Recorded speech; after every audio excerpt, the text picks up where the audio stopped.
So Ren, resilience. Yes. Something we've been thinking about a lot lately. Particularly, we've just spoken about the Aussie market being out of sync with what's going on in the rest of the world. There are plenty of reasons and causes for uncertainty.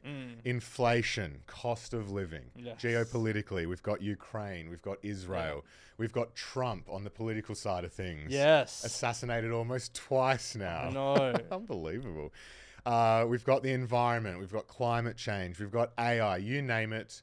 There are many reasons for which we can feel uneasy about what's going on in the world. So, Ren, this is a bit of a feel-good moment because when we're thinking about long-term investing, we love the resilience of stocks. I'm not sure if you can set it up as there are so many reasons to be uncertain in the world, and this is a feel-good moment. Well, what we're about to say is feel good. But I know what you're saying, Like- we want things that are resilient, that can survive The test through of time. chaos and Yes. whatever is thrown its way. And it was just something that we thought was worth reminding ourselves about, was just how resilient stocks are, but more importantly, why they're resilient.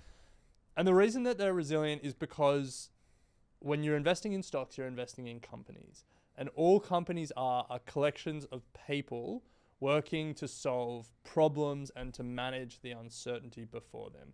Unlike most other investments where, what you buy is what you sell, and they're just subject to market forces. You Yeah. buy a bar of gold, you sell a bar of gold. You buy a block of land, you sell a block of land. With companies, in some ways those investments are passive. You can do things, especially property. You can renovate, you can subdivide, you can develop in different ways. But really, at its core, what you buy is what you sell. Yeah.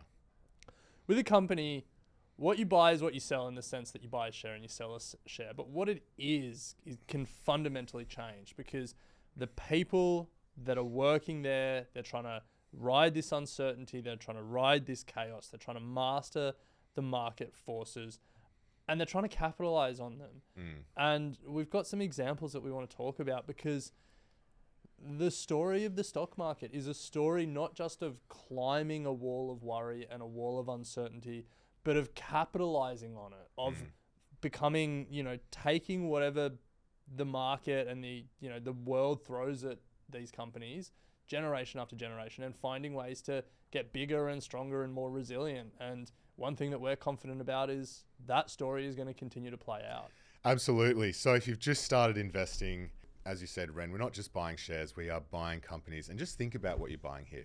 Thousands of people working on your behalf when you buy into Amazon, when you buy into Woolworths. I mean, Woolies has 200,000 people working day in, day out to make you money as a shareholder. Yeah, and that's not like a throwaway line. Like, they are actually working to make you more money. And Yeah. this is how. It starts with the board, who are elected by shareholders, and if they do a bad job, will be voted out by shareholders. So their incentive is to do right by shareholders. They appoint the CEO. They set the CEO's targets and the CEO's compensation, all of which are tied to shareholder return, Yes. or things that drive shareholder return, i.e. revenue and profit and growth, etc. So the CEOs and the board's career and financial incentives are to make you as a shareholder more money. Love it. Then that flows down to the organization. Every employee who has goals set by their manager, those goals will be tied to company goals, which are to make shareholders more money.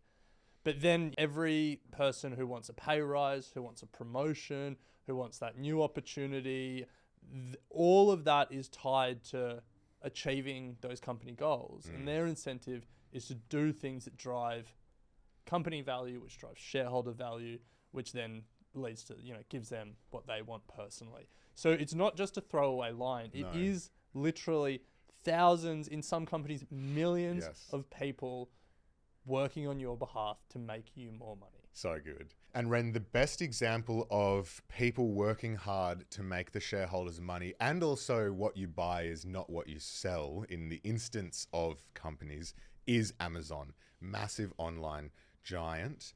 In 1997, it was an online bookseller with 256 employees and $15 million in sales.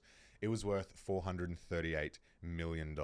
Fast forward to 2020, it was not only a bookseller, but it was a massive e-commerce giant and web services provider with over 1 million employees and $280 billion in sales, worth $1.6 trillion. Yeah. Incredible transformation. So working for you. Yeah, so from when it listed to 23 years later, it went from 438 million in value to 1.6 trillion. It's obviously continued to, grow its employee count and its sales count from there.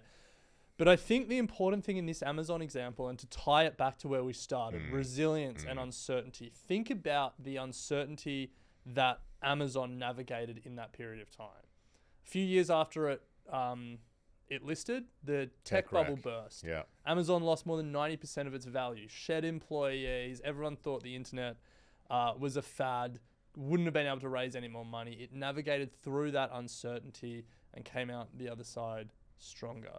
Then in America, less than a decade later, there was the global financial crisis. This was a unprofitable online retail business, and the consumers in America got absolutely punched in the face. It would have been completely understandable for it to not be able to navigate that time, but it navigated it, it came out stronger again, and it kept growing. And at the same time, there were all these people working hard to find new ways to drive shareholder value. Andy Jassy, who's now the CEO, was one of the main men behind starting Amazon Web Services, which is now like the main driver of Amazon's profitability. Yeah, crazy. It's the classic example of what you buy isn't what you sell.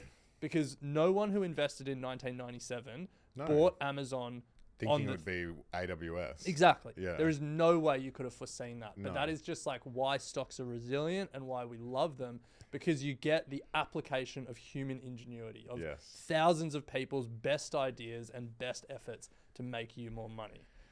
That is why we love stocks. Yes. And that is why we love investing. Well, if that doesn't get you pumped enough to keep investing, or at least start investing if you're sitting on the sidelines, wondering if it's for you, then I'm not sure what else we can do. Well, we'll keep trying. We'll keep trying, yes. We will keep rinsing and repeating that message. Equity mind. I will say this about investing. Everything you do learn is cumulative. What I learned at 20 is useful.